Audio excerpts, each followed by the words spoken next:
Welcome to a special edition of the Emerging Civil War podcast. I'm Chris Mackowski, and joining me from his headquarters outside of Memphis, Tennessee, is my good friend Curt Fields. Dr. Fields, how are you today, my friends? I am wonderful today. Thank you, Mr. Mackowski. It's a good day to talk about some history. It is always great to talk about history with you as well.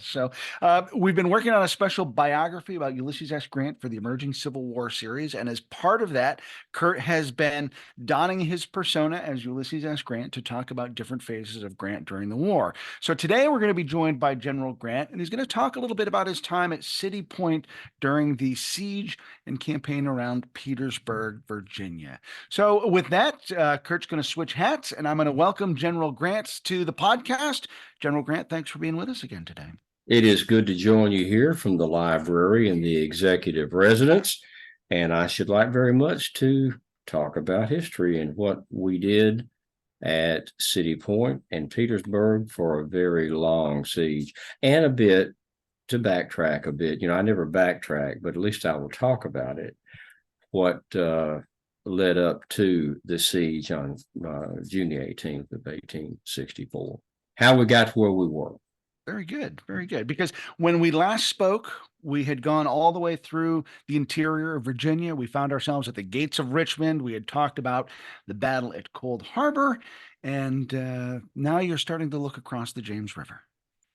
Well, on June the 15th, I decided to go across the James to sidle and get around Lee once more if I could. It wasn't too much of a stalemate where I was. And I was trying to maneuver Lee into a position where he could not maneuver, and I just about had him there. But we went across. I stole a march. I got away from Lee, which I will tell you, sir, is not an easy thing to do. Well, we got to the James River, and my engineers put a pontoon bridge across the James, longest pontoon bridge in history. They tell me it's 2,100 feet long, and we crossed the James. And I had told Baldy Smith that I wanted him to move on Petersburg, and he did, but he made a less than successful attempt to get in there. And then the next day, I had Hancock on June the 16th. Hancock comes in with his corps, and altogether they had about 35,000 men, but they were unable. They made an attempt that was not successful. Now Beauregard had got PGT Beauregard with his cologne and his hair coloring, and his new bride, but he got there and only had, as I understand, some 2,500. Home defense corps, old men and boys. He was gradually getting troops in. He knew what I was doing. He was perceptive enough about that. And he was frantically trying to get Lee to see that as he did, and Lee dismissed him, apparently, even though he's consistently sending messages. It wasn't, in fact, until one of Lee's sons, I think Custis, came down and saw that we were in force moving on Petersburg, and went back and told his father. Did Lee finally begin sending people in? And by the morning of the 18th of June, I had issued orders to General Meade, and by this time, after the overland campaign of that 45 days, 40 days in hell, as my men call it, I had pretty much assumed command of the Army of the Potomac. It wasn't moving fast enough, and indeed it never moved with the alacrity that the Army of the Tennessee or other Western armies moved. And I directed that there would be an all-out movement on the morning of the 18th of June. There was some sputtering movement, but by then, Lee had his veterans from the Army Northern Virginia in there, and a sputtering attempt was made, but it was finally given up, and we went into siege on June the 18th. Well, the overland campaign, to give you some numbers, the overland campaign, which had gone from May the 4th to June the 18th, some 45 days, the Army of the Potomac suffered 65,000 casualties. And General Lee, the Army of Northern Virginia, suffered some 35,000 casualties. So a little simple math comes to 100,000 casualties. And as I understand, of those casualties, some 17,000 were dead. I lost more casualties than Lee started out with 65,000. It was the bloodiest campaign, certainly in our history, and I think perhaps in any history, military history. But there were two reasons for that I should like to lift up. President Lincoln had named me to be the lieutenant general because he knew that I would engage the enemy and stay engaged with them until either he or I was whipped. And I say whipped, I don't say defeated, whipped, because that's what it was going to take. And President Lincoln, to that point, had a parade of commanding generals who had been defeated or whipped, come back across the river, rest, refit, change leadership, and then go back against General Lee. President Lincoln, with the war not faring as well as he wanted to and facing a re-election in the near future, wanted the winner, and he knew that I would not come back. He had every confidence that I would not be defeated, but he knew I wouldn't come back, and that's what he wanted. Now, to accompany that thinking, though, one must be aware and accept that in knowing that I would not disengage, President Lincoln knew that the casualties were going to be high, very high. I think, though, that they were higher than the president anticipated in these worst scenes, but he knew that they were going to be high. And with the country weeping and wailing and gnashing their teeth, with the casualty list coming back, and people being aware that the blood was ankle deep in Virginia, there was a lot of yowling and yelling to end the war, which I'll address here briefly. But President Lincoln supported me and did not challenge me. He knew those numbers were going to be high. The other side of that, though, is that we were losing 2 men in the tent to disease for every 1 man we lost on the field. And by dragging the war on and on, by not engaging Lee and defeating him, letting the war drag on and on, many more men were going to lose their lives. And ultimately, we might indeed lose the war because Lee could win simply by not losing. And already the voices were raising higher and higher in a chorus, just end the war and stop the killing. So President Lincoln accepted the portent of higher casualty numbers in a smaller frame of time to end the war. And indeed, I submit to you that even though the casualties were what they were, they would have been much higher had we not done or taken the approach that I took, ultimately in defeating Lee. And we saved lives in the long run, which is an oxymoron, as the intellectuals like to say, but an effective one.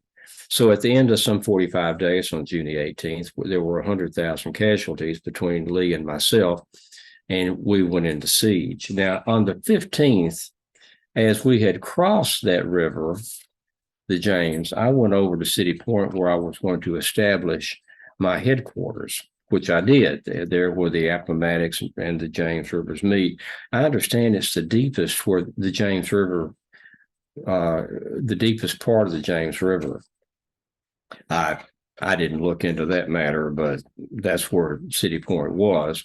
And it was a good harbor. Now, I had Rufe Ingalls, and Rufe Ingalls came in and grabbed the job, the pickaxe with both hands, so to speak, and built a headquarters such as had not been seen anywhere before. Some of the facts that I'd like to tell you, there was a wharf. Now, all of this is wood structure. there was a wharf for the boats that was more than a mile long. And at any given time on any given day, there would be 75 or more sailing ships and up to 100 or more barges unloading freight every day. And that doesn't count the steamboats coming in and out, of which there were 4 steamboats regularly scheduled daily between the point there, City Point, and Washington City. We had a bakery on the grounds that baked every day 100,000 loaves of bread. It was always 24-hour day operation. We kept forage in the warehouses that blossomed like mushrooms all over the City Point area. There were forage on any given day for 65,000 horses and mules. And there was enough stored food every day to feed 100,000 men. And I had about 100,000 there in the lines, which ultimately became 35 miles long. And I think, too, the irony of that, just 21 miles from Lee's lines, and his men were starving. And we had warehouses bursting with food to feed 100,000. Now, over 200 acres, we established a field hospital, which became permanent hospitals. There were 7 different field hospitals established over 200 acres that could treat up to 10,000 men, 5,400 there daily, and 90 wooden buildings with 452 tents of some substantial size. And as I said, 4 steamers a day regularly scheduled. There was a signal tower built that Fred and I actually climbed on one occasion when Fred was there. And he spent as much time there as he could. It was 175 feet tall. You could see the spires of Richmond clearly, the city line of Richmond, from a 175-foot tall signal tower. And there was also a tragedy. Some Confederate agents were able to get a horological bomb aboard one of the ships. Some say it was a cold bomb. Some say it was just a bomb secreted in a box. But it was a time bomb, horological bomb, and it went off. And it was on the General Meade. And when it exploded, it set off ammunition stores and warehouses and destroyed a substantial section of the wharf and the storage area. As I understand, 28 people were killed outright and 156 people were wounded, some seriously. I know of one individual who is permanently deaf from the sound of the explosion. Some people were blinded, and then it became more serious with the injuries. Every inch of the City Point headquarters area was covered in splinters. I've never seen the like of it. I think it was Ted Bowers that said, he was there with me when it exploded. He said, I didn't flinch. I was sitting in my chair outside a tent, and I'm the only man that he saw run toward the blast. I was trying to see what was happening. I didn't know what had happened. But that sums up all those numbers and statistics. I think pretty much sums up City Point. Last thing I will say about it is I understand from such people as who keep up with these matters, it became overnight, as they say, the 8th largest city in Virginia. And of course, after the war, it was dismantled. But that's City Point, and that's what was going on all the time, 24 hours a day for the entire siege. Now, looking at the time frame, on June the 17th and 18th, this is the same time we're trying to break through the lines with Beauregard at Petersburg. And Beauregard said, of course, I'm thinking of Hancock and Smith failing to push in and take Petersburg. Beauregard, who by this time, I think on the 17th, had gotten 7,000 men. But he said if they had pressed the matter, he would have had to evacuate Petersburg with little to no struggle, which is painful now to think about it after the fact. But also on the 17th and 18th, the Battle of Lynchburg is fought. Jubal Early, Lee's bad old man, went up to assault, so forth, and I think primarily scare, which he was very successful in doing so, scare Washington City. But David Hunter was defeated, and I shortly thereafter replaced him with Phil Sheridan to command the Army of the Shenandoah. When I went up to Lynchburg after that 2-day fight, I asked David Hunter, where is the enemy? And he said, I don't know. I will tell you, I was not pleased with that. And General Hunter was 62 at the time. And I thought, you've been defeated by an army that not as big as yours, suffered a defeat. And when I come to call on you, you don't even know where the enemy is, and you're doing nothing to probe and find him. So I talked with him, and he graciously agreed to resign, and I named Phil Sheridan to take his place, 40,000 men and about 8,000 cavalry. On June the 18th, now Meade, as I had said, had ordered an assault, I and Meade, and it sputtered. We thought, frontal assault, they're dug in, Lee's veterans are in there. We're not going to do anything more than what we've done. We're in siege. But that day also, President Lincoln called for another 500,000 volunteers. Well, with that, General Halleck, who is now essentially my chief of staff, is pressing me about sending troops into some few states because he was concerned about draft riots. And he wanted me to come and command troops to control those. And I said, no, I will not. That's a local problem. That's not a U.S. Army problem. Let their local police handle those problems. I'm not going anywhere. And I had written him a letter to that effect. And President Lincoln sent me a letter saying, I totally agree with you, heartily agree with you.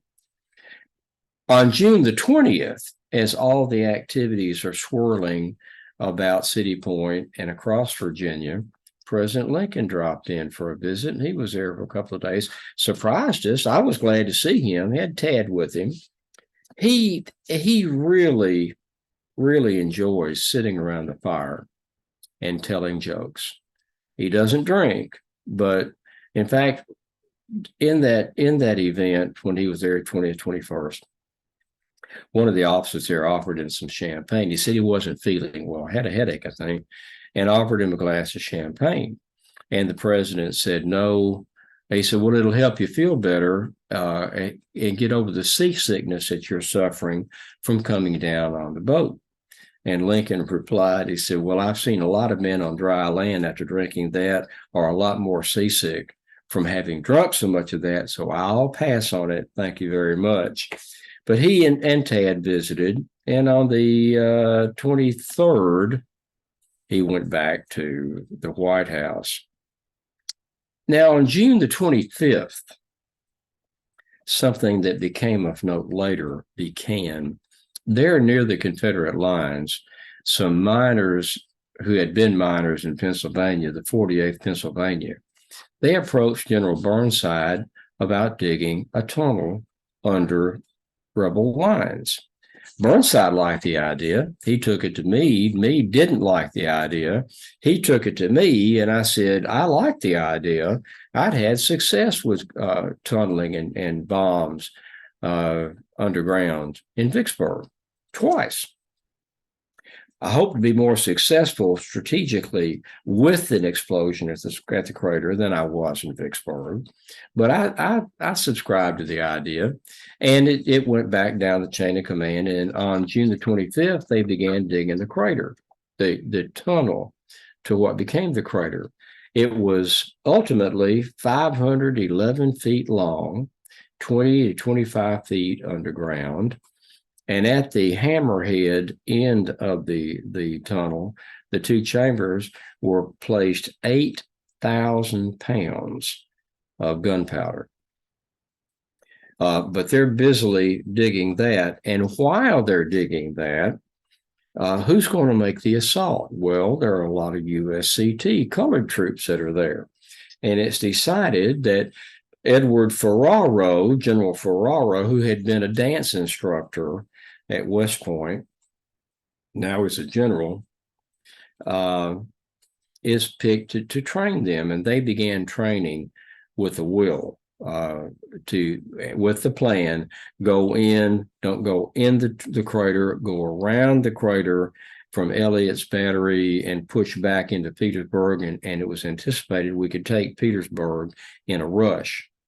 Well, as they neared completion, I think it was on the 29th of June, Meade came to me and said, in essence, we don't need to do this with colored troops, because if it fails, we're going to look like we sent them in as cannon fodder and did not care for them.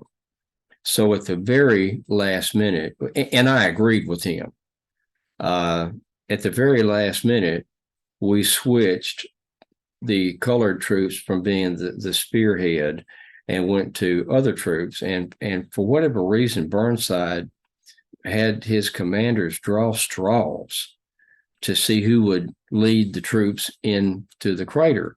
And these are untrained troops and have no experience. But James Ledley drew the short straw, and Ledley has a problem drinking. In fact, he wasn't even with the troops when the explosion went off and they made the initial rush. He was drunk back in a bomb-proof, and I think Ferraro was with him. I had come up to see what was happening because it was supposed to be detonated. I was advised on the morning of the 30th, and about 4:45, as I recall, it went off. And as I understand, an entire Confederate regiment was destroyed, some a battery, some 4 guns. I've never seen an explosion like that. And then the troops rushed in. Well, of course, without training, without leadership, they rushed in and straight down into the crater, and it became a turkey shoot. Now, William Mahone on the Confederate side, feisty little fella, quickly reorganized the Confederates, and they began firing into the crater. And then the USCT were brought in, and they wanted to go around, but the other troops coming in behind them were pushing them into the abyss, and it became a horrendous debacle. We suffered 4,000 casualties with that. Now, the Confederates suffered due to the explosion, but after the explosion, the combat-related wounds and deaths were minimal compared to ours. And I said it was the saddest experience that I had seen, the saddest affair I've ever witnessed in this war, and it was. So then we go back into siege lines. Now, on July 31st, the next day, I went up and met with the president at Fortress Monroe, and we talked for about 5 hours about what to do and how we're going to do it to bring the war to a close. And Lincoln emphasized with me even then, we want to be merciful. We want to get these people back with us and heal these wounds. And I pressed him about relieving Ben Butler, and he said, we can't do that. I need him. Politically, we can't relieve Ben Butler.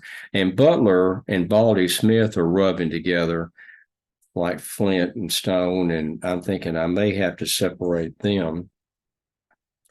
Well, on August the 1st, I had put Sheridan in command of all the troops in the Shenandoah Valley. Lincoln and Stanton opposed that. They said at 34 he was too young. Halleck had suggested him to me as well. And I felt that he'd been an effective infantry commander. He would be as well with the cavalry. And Lincoln and Stanton agreed and went along with it. And he had a total of about 40,000 men in the now Army of the Shenandoah. But President Lincoln and I had developed such a good relationship that the president told me, if you want things to happen in the way you want them to happen, you must press the issue, or nothing you want happened. Once it passes through the maze, the Gordian knot that is Washington and Stanton and the military telegraph, it won't happen. You must have your hand on it. And I had found out Stanton controls the telegraph. Nothing goes in, no military communication goes through that war office in Washington that Stanton doesn't know about. And orders, some of my orders, had been reinterpreted or ignored. So what was ordered is not at all what I intended, or what happened wasn't what I intended and had ordered. So I got on the train and went to Sheridan and had a talk with him, told him what I wanted, and essentially wherever the enemy goes, there you will go also. And Sheridan was willing to do it. He said, I'll be out off. I said, when can you start? And he said, tomorrow morning. Now that's what I like to hear. And then on August the 5th, had some good news. Farragut took Mobile Bay. Now, I've been advocating after Donelson, after Shiloh, after Vicksburg, move on Mobile Bay, and I was always dismissed. Now, at last, August the 5th of 64, damn the torpedoes, I'm told, he said, lashed in the rigging, and he took Mobile Bay and closed that blockade running port. So August the 5th, we have Mobile Bay, which will play into the president being reelected. August the 11th, again, Halleck wants me to pull troops and control draft rights. And on August the 15th, I declined. I said, that's a local problem. You don't need the Army. Every soldier I pull away from here is fewer soldiers to oppose Lee. And if I send enough, Lee's going to send people down to help Joe Johnston. And we don't want that. It's a local matter. I won't go. And then I got a telegram from the president on August 17th where he had seen the communications, and he said, I agree with you. I like that tall man. I like him. But now, with all the talk by mid-August, all of the talk about upcoming presidential elections in the war, I wrote my childhood friend, Commodore Admiral Dan Ammon. We grew up just a few hundred feet from each other, actually, from my home to his on the court square facing the courthouse in Brown County in Georgetown, Ohio.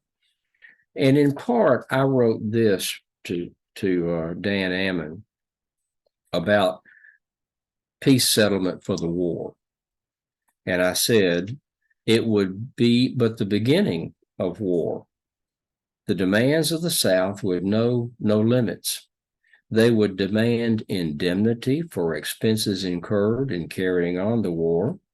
They would demand return of all their slaves, and they would keep on demanding until it would be better dead than submit longer.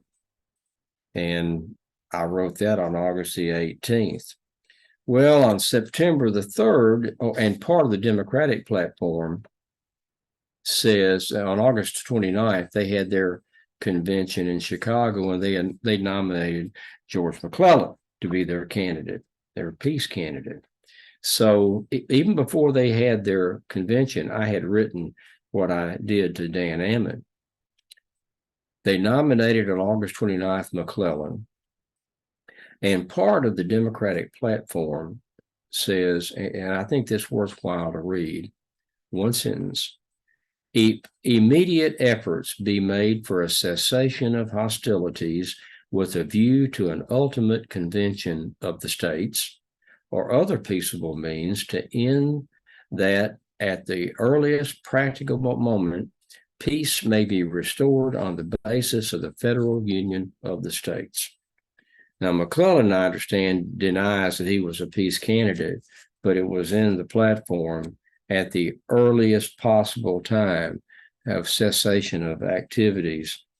And then we found out that later in early September, Sherman announces that Atlanta has been taken and fairly won.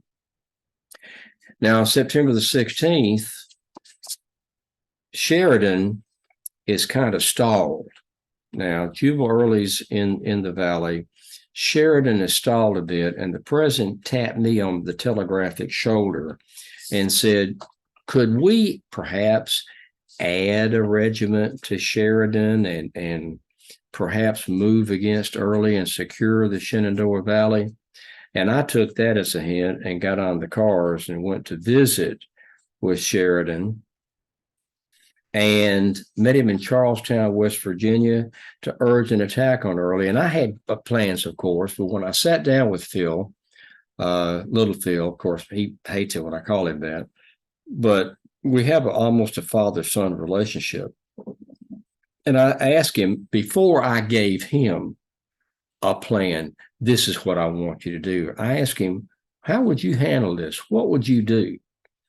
And he said what he would do and his plans. And I said, just so, do it. Because, and I didn't go into it with him, but he planned to do exactly what I had wanted him to do. And I said, when can you be about this? In a couple of days. He said, I'll be at daylight tomorrow. We'll roll, we'll ride. And I said, very good. So I got back on the cars and went back to City Point. But on the way back to City Point, I made a stop in Washington. I did not call on the president. I did call on Secretary of War Stanton and Major General Halleck. And I made it very clear to them that do not alter or tamper with my orders. Do not get in the way of my administration of this command. And I believe, even unto this day, that when I left the presence of those two distinguished men, they were converts and believed heartily in what I had told them. And unto this day, I haven't seen anything different. Well, on September the 22nd, Sheridan routed Early at Fisher's Hill. He'd already whipped him earlier there near Washington. So for the second time on September 22nd, Sheridan beats Early. And then later on in October, he beat him October the 19th at Cedar Creek. He did his famous ride from Winchester and rode about, well, the poem says he rode 20 miles. He actually rode about 12 miles. The Paul Revere likening, so forth. And I like that. That's quite all right. But Sheridan, to his credit, was in Washington City, and he thought he felt something was afoot. He cut his business short for half a day, got on the cars, went back to Winchester, found out that Early had hit his troops down near Cedar Creek, rolled them up. I think Horatio Wright been rolled up a bit. They weren't beaten, but they weren't winning either. And Sheridan jumped on Rienzi and made the famous ride. He hit Early, rallied the troops, and with no care for his own well-being, as I'm told, and thoroughly thrashed Early. And Early was no longer a threat in the valley, and he fell back. So within 30 days, Sheridan has whipped Early 3 times, and Early is no longer a threat. Now, I had told Sheridan that I want you, after that, I want you to clean this valley. It is no longer to be a source of recruiting for Lee's army, and it will definitely no longer be a breadbasket dinner table for Lee's army. I want, if a crow tries to fly across this valley, he has to carry his own provender with him. And at the end of that campaign, and not too long after that, Sheridan reported to me that they had destroyed 2,000 barns. And of course, this is in the fall, during the harvest.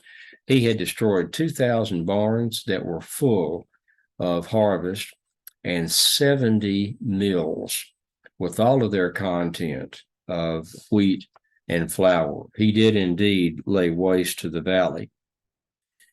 Now, the same day, though, a little note of poignancy to me.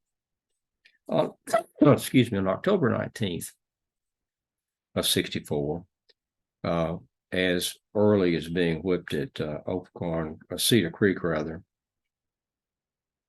Longstreet returned to duty. Had some trouble, I think, with his throat and a little trouble with his arm. But my old friend Longstreet is well enough to return to duty after having been wounded in the wilderness. And then on November and I let Delaware soldiers go home because they weren't allowed absentee voting. So I sent my Delaware soldiers home to vote for the president. And on November the 7th, Jefferson Davis came forth with the proposition to the Confederate Congress of buying 40,000 slaves to fight for the Confederacy and their freedom if the South won. It's quite a turnaround from the beginning of the Confederacy less than 4 years ago. And it was not well received by a number of the members of the Confederate Congress, and whether they liked it or not, it was too little too late. But Davis came out to buy 40,000 slaves and have them fight. On November the 8th, on a very rainy day in Washington City, President Lincoln is reelected. Now, 3 things have happened. Farragut took Mobile Bay, Sherman took Atlanta, and Sheridan whipped Early and cleaned out the valley. And all 3 of those instances were significant contributors to Lincoln being reelected because he really needed those victories. He was convinced he was going to lose. And we were all holding our breath there at the camp. Now, what I did, I'll fess up. I got the next day, I got the results, and I found out that President Lincoln won with 55% of the popular vote. Now, he was elected the first time with 39.7. The second time, after almost 4 years of war, he's elected with 55% of the vote. Not exactly a mandate or a landslide, but it was a significant majority of the civilian vote of people who were saying, finish the fight. We know the losses, we know the tragedy, but finish the fight. But with the soldiers voting in camps and going home to vote on furlough, the soldier vote went to Lincoln 3-1. Significant majority there on the part of the soldiers. So Lincoln is reelected. Now, he got 212 electoral college votes to McClellan's 21, and then McClellan sells up, goes to Europe, and set out the rest of the war in Europe, which I have mixed emotions about that. McClellan's a good man, brilliant man. He's more of an administrator. He is an administrator, not a combat officer.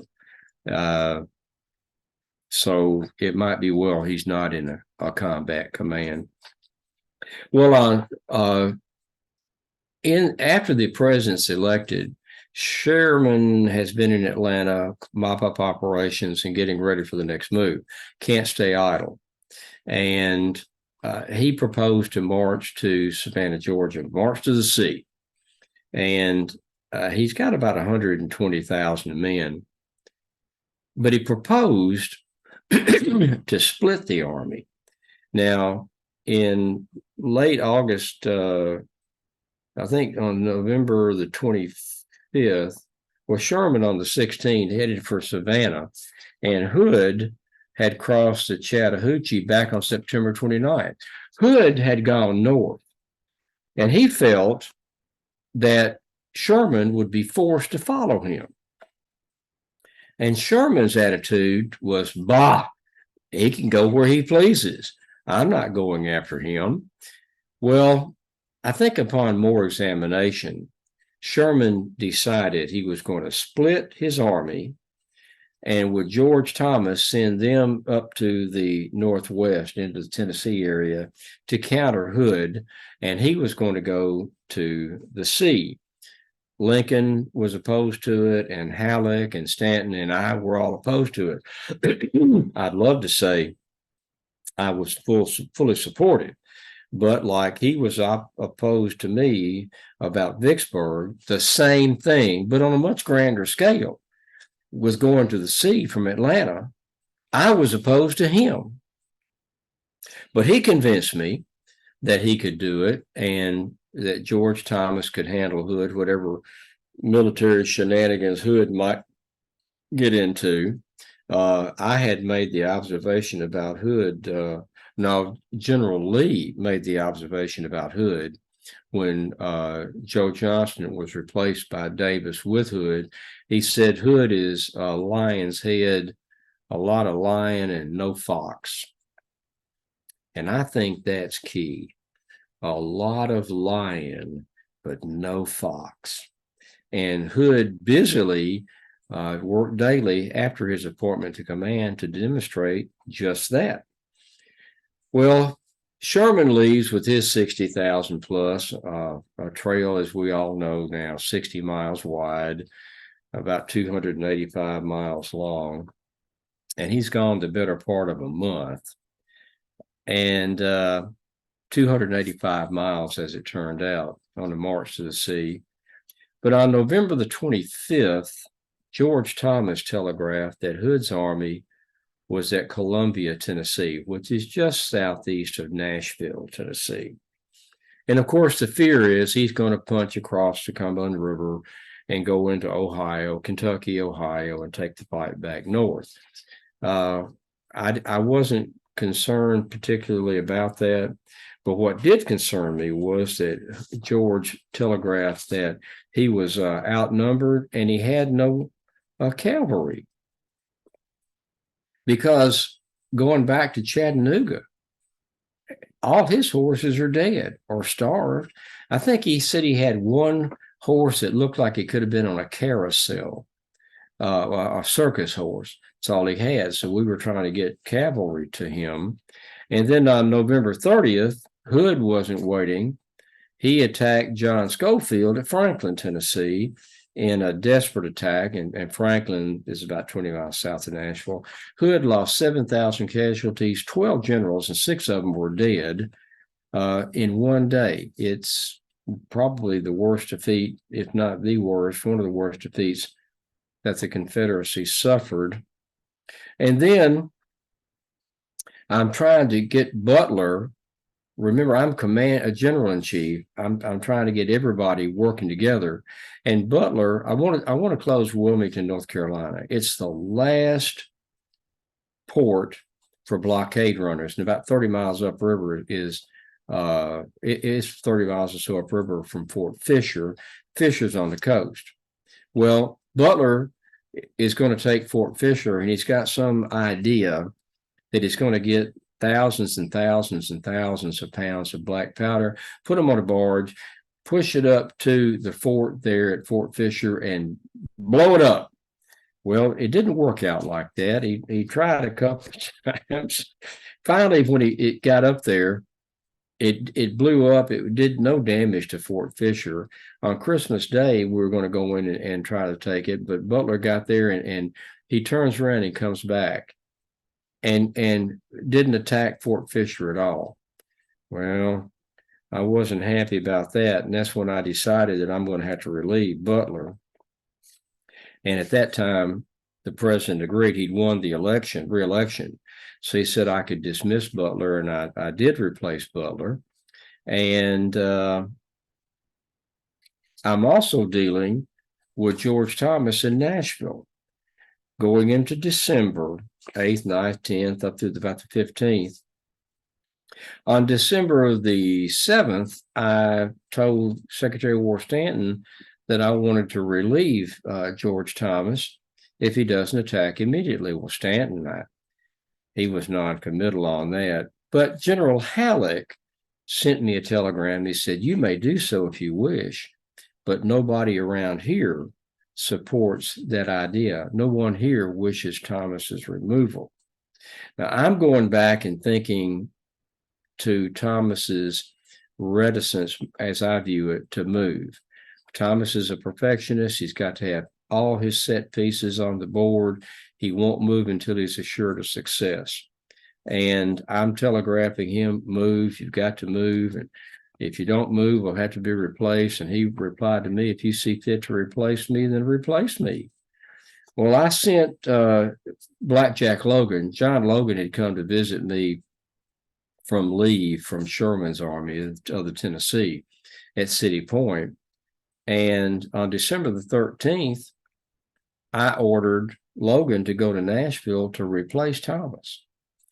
Now, on December the 10th, Thomas had planned to attack Hood, but a tremendous ice storm, winter storm, covered Nashville. And I understand ice was very thick and they just could not move. I couldn't see that. I wasn't there, but I was impatient with Thomas to move. And he said, I'll move when I can. Well, when I can was a vague and open-ended date for me, and I wasn't happy with that. So I sent Logan down there. But then the next day, on December the 14th, I thought,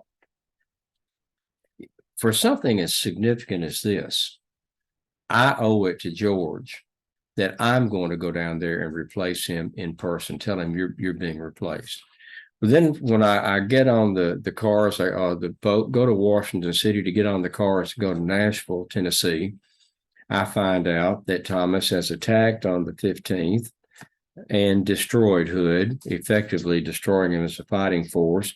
And I called Logan back, and I went back to City Point, sending George a congratulatory telegram and telling him, I'm very pleased with what you've done. So now we've eliminated the Army of Tennessee there in the Mid-South area. And Lee's up against the ropes at Petersburg, and Joe Johnston's got about 20,000 men there in North Carolina and rumbling about linking with Lee. And I'm watching all this very carefully, but on December 22nd, Sherman captures Savannah, Georgia, with 150 guns, heavy guns, and about 25,000 bales of cotton, which at that time was white gold, because the U.S. dollar in this time frame of November and December has dropped to only 37 cents in value. The U.S. dollar was only worth 37 cents, the lowest it went during the entire war. And December 25th, Christmas Day, Butler just blows the Wilmington expedition, does no damage, and I replace him. Going into January and February, in January, Lee lost 8% of his fighting force. And again, in February, he lost 8% of what was left. As I understand, he's losing a regiment a day to desertion. I understand he's even trying to stop the mail, because every time mail comes in, more soldiers take French leave during the night, and the next day there aren't as many as there were the day before. And then, January the 1st, I recommended that Rosecrans be removed from the service, and he was. And on January the 4th, Butler is removed from the service, and Edward Ord, General E.O.C. Ord, replaces Butler in command of the Army of the James, and Alfred Terry, General Terry, took over. He then takes Fort Fisher, where Butler diddled around and never could get it. And about that time, Julia moves into the cabin with me and has, depending on the time, school and so forth, two or three of the children. The soldiers love Julia. They call her Mother Grant and the guardian angel, all manner of kind things. Julia is highly thought of among my staff and among the soldiers. She's always in the hospitals visiting and spreading the cheer that Julia does. She's just a blessing to have in the camp, and all of my staff and all of the soldiers consistently let me know they're really glad to see me. And I'm glad to see her. fact, from time to time, you'll see somebody mention that staff officers that they came in the cabin. And my cabin was different in that it was a two-part. There was the front part with the office, and then a bigger, slightly bigger back part that's built on with a fireplace separating my office from my little living quarters with passage on both sides of the fireplace. So you could go walk all the way around the fireplace if you wanted, and up against the far wall, away from the water side. And it was right on the bluff overlooking the James River. We had our bed under a window. And Julia made it homey, and it was always smelling good with something cooking. And of course, you got the bakery baking the bread. Very cheery time.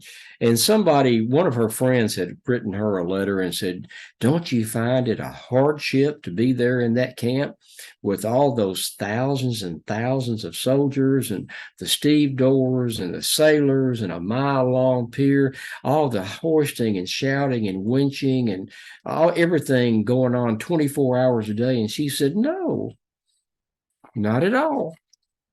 I'm with my husband. I got my children. What else could a wife want?" Which goes to illustrate just what kind of a woman Julia was. And she stayed with me for the rest of the time there until on April the 2nd that I had to leave and pursue Lee. Well, on January the 19th, Lee is appointed the General-in-Chief of the Confederate States of America forces.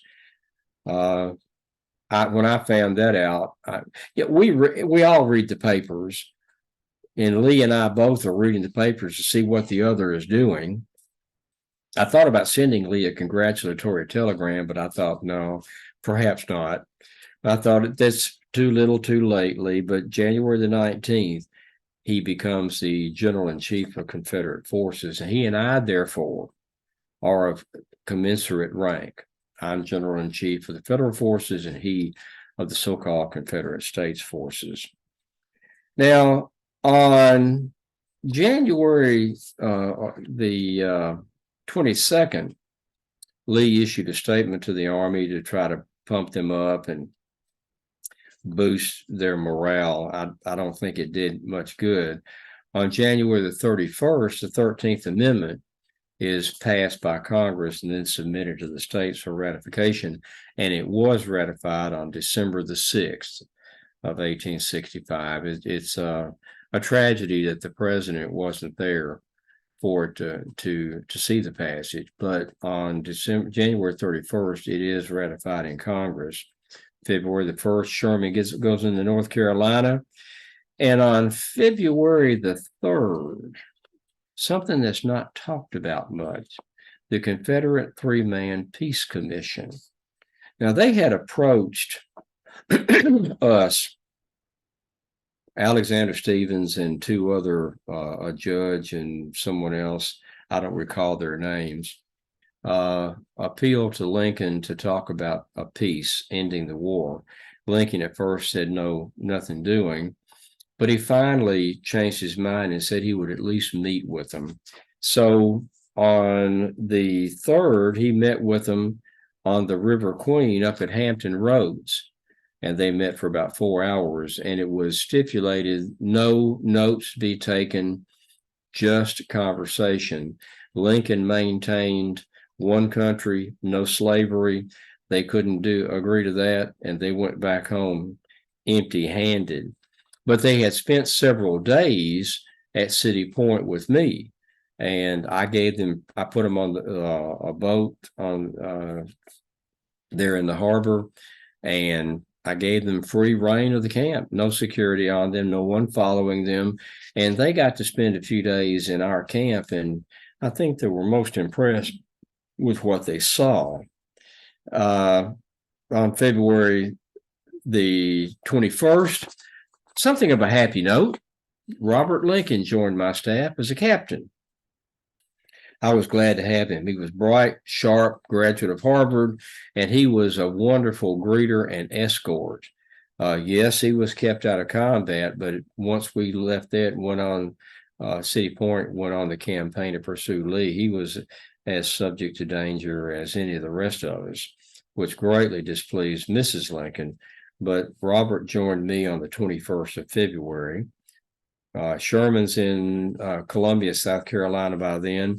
And on February the 22nd, noteworthy, Braxton Bragg abandoned Wilmington, North Carolina, which is 30 miles upriver from Fort Fisher, after an 11-day battle. But Bragg evacuates that on February the 22nd, and now there are no ports open to Confederate blockade runners. I was very happy about that. Now, oddly enough, on March the 3rd, Lee sent me a note wanting to meet with me so we could talk military man to military man. I sent that on to Secretary Stanton, and I think, and of course, he got a hold of the president, and they sent me this reply, which I think bears note.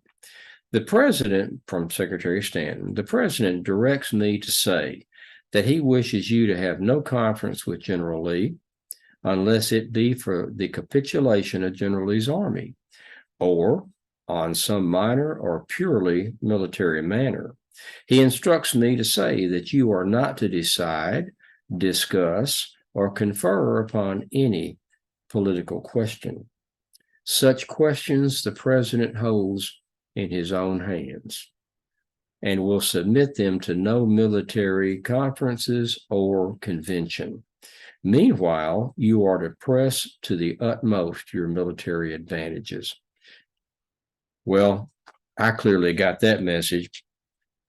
Told General Lee, communicated with him that there will be no talking between us. On March the 6th, a personal note, my sister, Clara Rachel, died. Now, she's my second relative right after, in the fall of 61, when I was in Missouri, my older brother Simpson died. And I couldn't go to the funeral because I was involved in Missouri in movement. And on March the 6th of 65, my sister died. So I've lost two siblings during the war. On March the 20th, though, I sent President Lincoln an invitation to come visit. I had no idea that he would come, but Julia had been persistently gigging me with that finger, invite the president. I kept resisting. Finally, she said, invite him, Liz. And I did. And to my astonishment, within hours of my telegram, he replied and said, I'll be there. So on the 24th, I sent the invitation on the 20th. On the 24th, he's there with Mary Todd Lincoln and Tad. Of course, Tad was always with them. The day before, though, on March 23rd, Sherman had linked with John Schofield in Goldsboro, North Carolina. And they, between them, had a total of 90,000 men.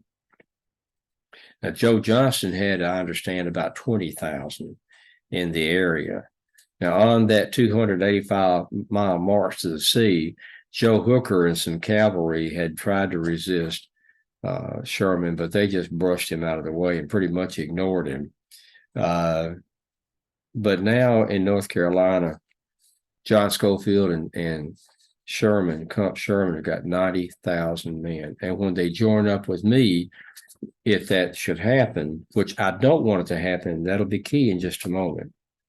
We'll have over 200,000, 225,000 men, around 250,000 men under arms. And Lee is down to 35,000 effectives. So with his 35 effectives, he's got a total of 50, but half of them are sick, unable to fight. And Joe Johnston, with 20, they've got less than 50,000 men that are able to fight.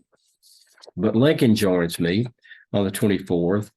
On the 25th, though, Lee makes his last attempt, last gasp, and attacks me at Fort Stedman, little outpost there on the lines. And at first it's successful, but within a few hours, they're rolled back. And Lee lost, I think, 4,000 men. He lost what I understand is about 15% of his fighting force in that attempt to break out. And at that time, on March the 25th, Lee knows it's pretty much all over. On March the 28th, Sherman had arrived the night before, and we met for about an hour in the morning with the president and with Admiral Porter and myself and Sherman. That afternoon on March 28th on the River Queen, we met for about 4 hours and talked about ending the war. Now, Lincoln's hoping that we can do it with no more bloodshed than possible, and we disenfranchised him of that hope, because we said Lee is not going to give up without a bloody fight. So more blood will be shed, but it's a matter of months, perhaps weeks, before the war is over. We now need to be thinking about the peace. Porter returned to his command. Sherman returned to his command, and I began making preparations for going after Lee. On March the 29th, I assumed the offensive against Lee and left City Point. On April the 1st, at the Battle of Five Forks, we got Sheridan gets hold of Pickett, and it was the most one-sided Federal victory of the war.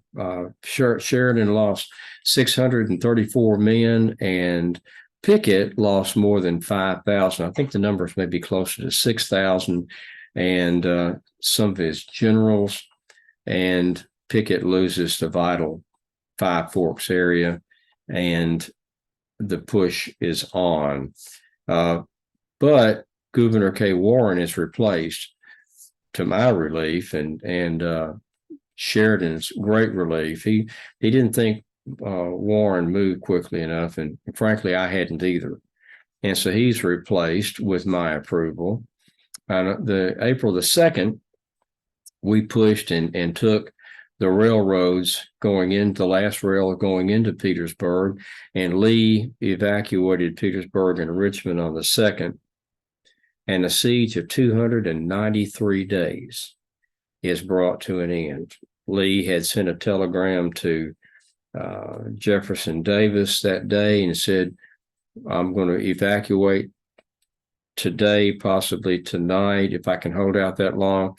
And Davis said, can't you hold out any longer? And I think Lee, my understanding, Lee replied, I've been telling you all this time that this is going to happen, and entreating you for reinforcements, and you've apparently not, you haven't understood our plight. But to save the army, I'm going to evacuate Petersburg and Richmond, which was a surprise, I think, to Davis. Now, on April the 3rd, we had the battle there at Petersburg, April the 2nd. And on April the 3rd, I went into Petersburg. I had reached out to President Lincoln to meet me. He's still there at City Point. He spent 16 days there, as I recall. And we met on the front porch of the house of Thomas Wallace, I think it was, which is an irony because he is an old friend of the president from his Whig days. And we met for about 90 minutes until I had to leave. And the president made it clear that he wanted me to be as merciful as possible when the end came. And I understood that and embraced that thinking. Well, then I had to go and join the army in the pursuit of Lee, and I bade farewell to President Lincoln, which is unfortunately the last time I saw him. Well, Lee is on the move. He went to Amelia Courthouse. He got about an 8-hour lead on me. Went to Amelia Courthouse, 35, 40 miles away, and gathered his army and hoping to find food from the railroad. Got a rail train full of ammunition. They already had all the ammunition they could carry. So he became, and I admire him for this, he went from being General Lee to Lee the humanitarian because his men were starving. And he sent out foragers all around. He gave up the day's lead on me and the Army of the Potomac to try to feed his men. And they all came back virtually empty-handed. because after 4 years of war, there was no food. And then he moved on. He begins to head west. He's wanting to get to the railroad, punch through us, and go south to link up with Joe Johnston. We pushed him and kept pushing him west. On the 5th, as I recall, I was traveling with Ord, and a fellow came riding through the lines, a fellow named J.A. Campbell. And he was wearing a Confederate uniform. It escapes me how he'd managed to survive, but he had asked for me, told him that he was a spy, a scout for Sheridan. And when he got with me, Mr. Campbell pulled out of his mouth a tinfoil packet with a message from Sheridan. And it said, "I wish you were here yourself. I feel confident of capturing the Army of Northern Virginia if we exert ourselves." Well, that's all I needed. I got off Jeff Davis, called for Cincinnati, went and had I met briefly with Meade to tell him I'm leaving to join Sheridan. And Sheridan's gone south and gotten ahead of Lee to block him. And Sheridan is abed, got a stomach ailment. He's very ill and was having to travel in an ambulance. And that's why he was not with me at the surrender. It wasn't that I shunned him. It's that he was ill and could not move with me. So at about, that's late in the evening, I got my staff. I had about 12 men, and with Mr. Campbell, Scout Spy Campbell, we began to ride through the lines. We saw Confederate campfires. We had to skirt around Confederate camps. Looking back, it's a wonder that we got through. But at about 10:30 on the night of the 5th, I rejoined Sheridan, and we began the push. On the 6th, Sailor's Creek, Sheridan swooped down on a wing of Lee's army, and it was a debacle. They lost, I understand, 7,000. 2,000 men were casualties, killed and wounded. They captured, I think, another 5,000. So this 25% of Lee's remaining army captured 3 generals with Dick Ewell, my old friend from my courting days at Jefferson Barracks. He's the fellow that when I came back from leave and I wanted to go see Julia, he said, he was officer of the day, your regiment's left, you've got orders. I told him, I really need to see Julia. He understood, and he said, well, the orders are in this drawer. When you get through doing what you need to do, Grant, come back and you've got your orders. That's Dick Ewell. And he's captured. Custis Lee is captured, one of Lee's own sons. And I gave him a pass to go through the lines back to Richmond to be with his ailing mother.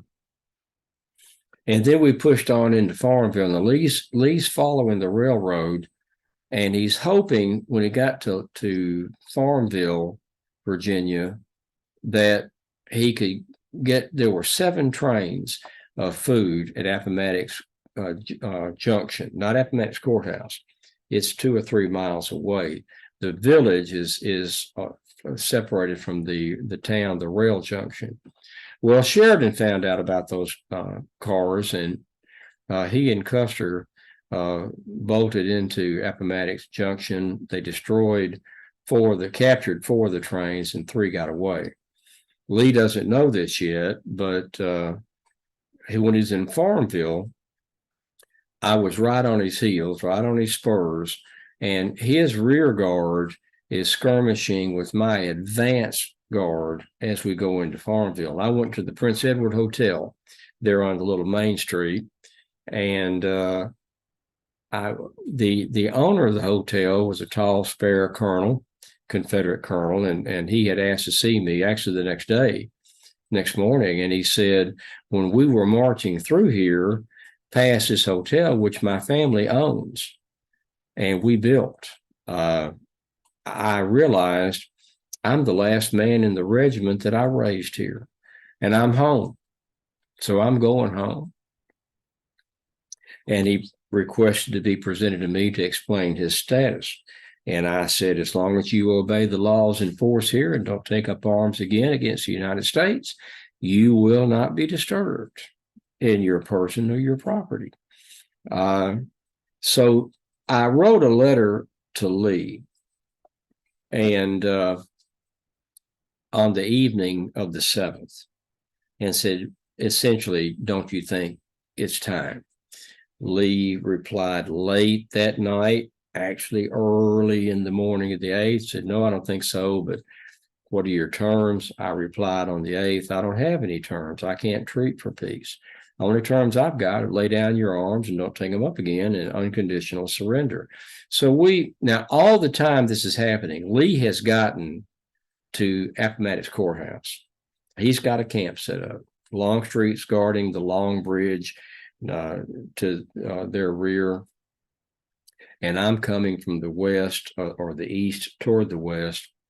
And there's still a military minuet of these two armies that are slowly dancing around each other. There's still combat, they're still firing, but Lee is essentially stabilized or stationary, and we're pushing them. We got 50,000 men to the west of him, another 50,000 men. We had something like 80, 90,000 men between the Army of the James, the Army of the Shenandoah, the Army of the Potomac, and Lee's in the middle at Appomattox Courthouse. The morning of the 9th, at daylight, Lee's got his old war horse, another war horse, John B. Gordon, and told him, see if you can punch through the federal lines and get us a path open to go to Appomattox Junction and then on into North Carolina. And as it'd been raining off and on all week, it was in the low 30s in the temp, heavy fog. You couldn't see a man or a horse very far away. You could see muzzle flashes and hear those bullets whine past your head. If fortunately it went past you. And Gordon tried to punch. Well, he scattered the cavalry. They resisted, but the force of his infantry. And then when they got out of the way, Gordon is looking astride the road, thousands and thousands of federal infantry. And they are, come on, just come ahead. You can have all you want.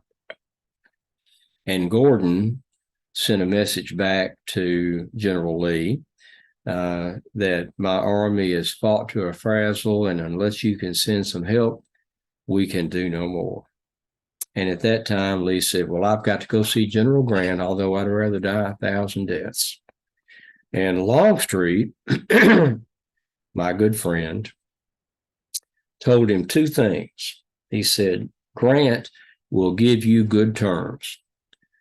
And the other thing was, if he doesn't, come back and we will continue the fight. Lee had his best uniform on. In fact, as I understand, it was a uniform he'd never worn. It was brand new, cadet gray, that light blue. And it was the only time that General Lee ever wore the rank of general.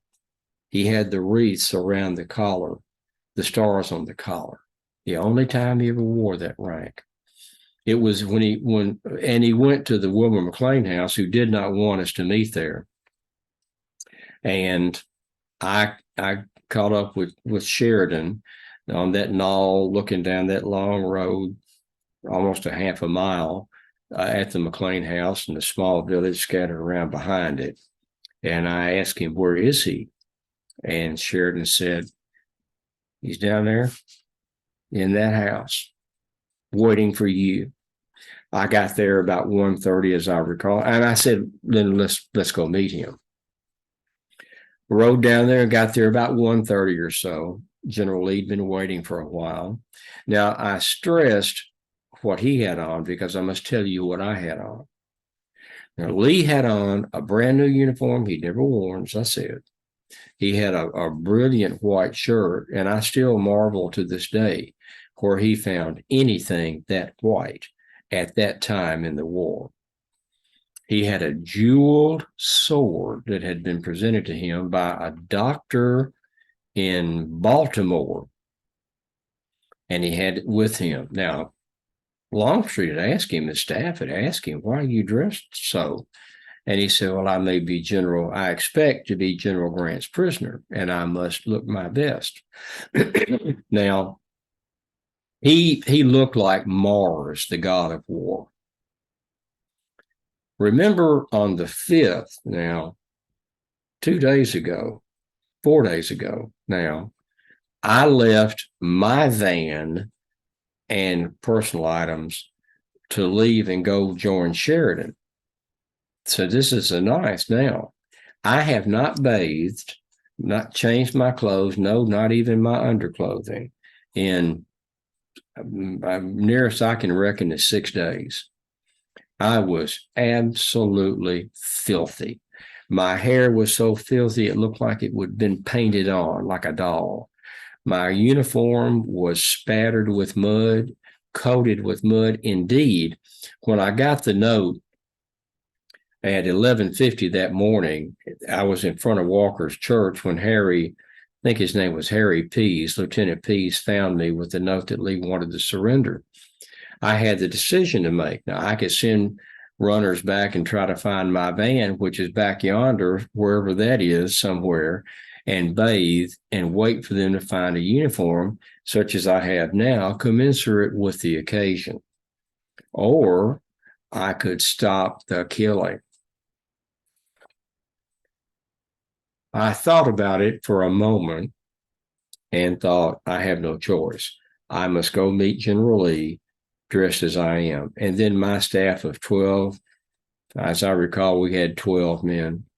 We began to pound through that 8 miles because I told General Lee, I'm 4 miles west of Walker's Church.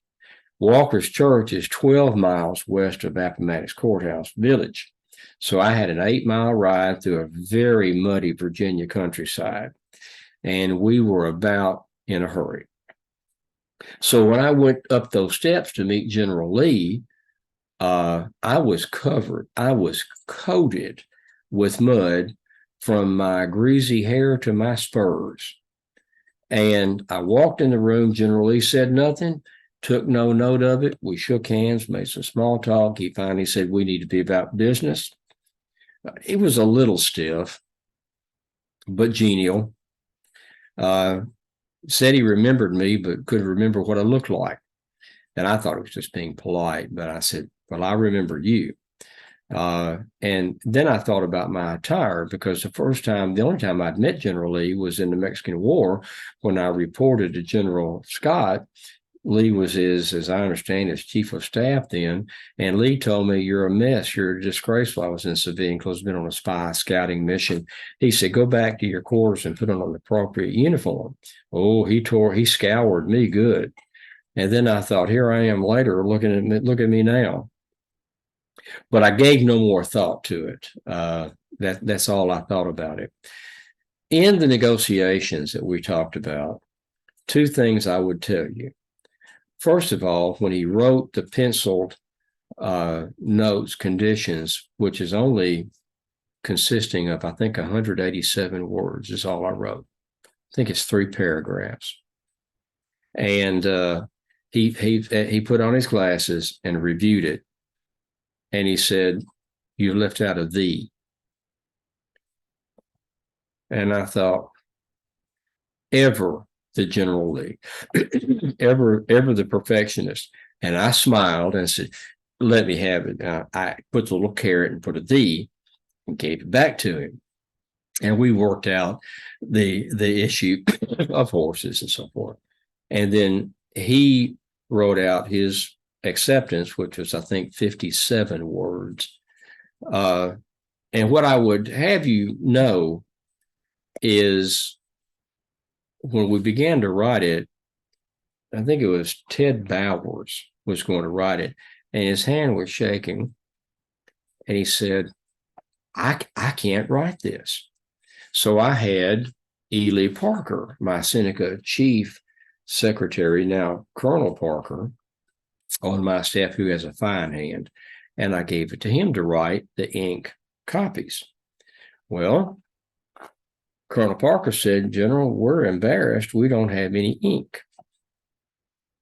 So I turned to General Lee and I said, General, we find ourselves embarrassed. We have no ink. And he said, I think Colonel Marshall, his aide, may have some ink powder. Colonel Marshall fished in his possibles bag there, came out with some powder, and we mixed some powder, and Ely Parker wrote out the terms of surrender. So Lee did the same. He wrote his acceptance. So you should know that the surrender and acceptance of Lee, of the terms of surrender, are written with Confederate ink on federal paper. It's a true coming together. The healing started, and General Lee took his leave. Now, as I'm watching him write, he's an immobile face man, and I couldn't tell if he was relieved that it was over or if he was sad because he'd lost. His countenance was impenetrable. Now, the last thing I will say, the sword. He did not, let me firmly put that to rest. He did not offer his sword in surrender. That is the purest bunkum and romance.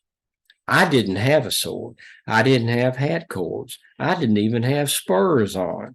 I had a private's blouse that was coated with mud, boots stuffed in, trousers stuffed in my boots, coated with mud. And I'm looking at the immaculate God of war, Robert E. Lee, and he's got a jewel sword. And the whole time that he was writing and reading terms, I'm thinking, I hope to goodness he does not offer me that sword in surrender, because I'm going to give it back to him. He did not offer the sword. I don't know where that sword is now, but he did not. Please help us put that to rest. General Lee did not offer me the sword. He got up. We shook hands. He called for his horse. The private brought him around. Private Jones, I think, I think.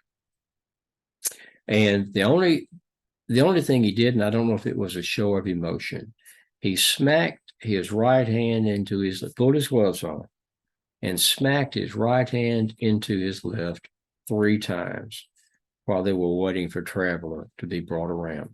Only movement, only perhaps emotion he showed. He mounted Traveler. I saluted.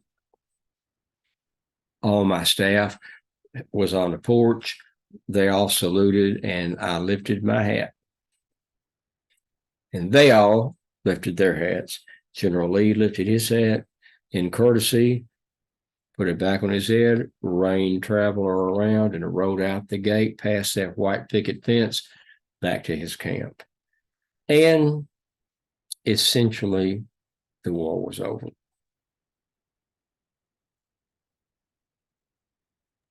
A stirring moment.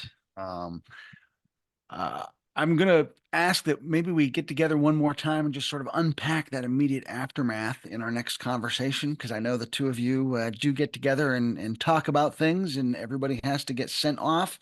And the whole time you're thinking about Lincoln's admonition to let him up easy. So we'll talk about that in our next conversation. Sounds good. General Grant, thanks so much for being with us. Always glad to be here. I'm Chris Mackowski on behalf of Curt Fields as Ulysses S. Grant. Thanks for being with us. We'll see you online and on the battlefield.